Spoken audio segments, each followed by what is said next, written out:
IFSC code ഇവിടെ add ചെയ്ത് കൊടുക്കാം. ശേഷം മൊബൈൽ നമ്പർ ഇവിടെ ആഡ് ചെയ്ത് കൊടുക്കുക.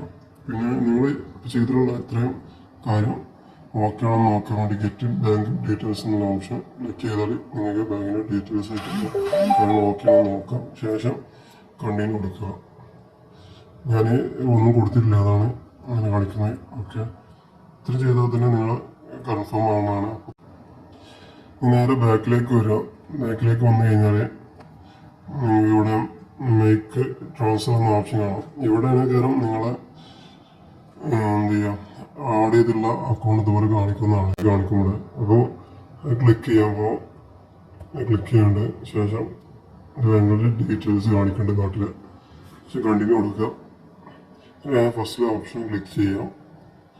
ശേഷം ഇവിടെ എന്താണ് നാട്ടിലെ എമൗണ്ട് ആയിട്ട് അയക്കണമെന്നുണ്ടെങ്കിൽ നാട്ടിലെ എമൗണ്ട് ഇവിടെ ടൈപ്പ് ചെയ്ത് കൊടുക്കുക.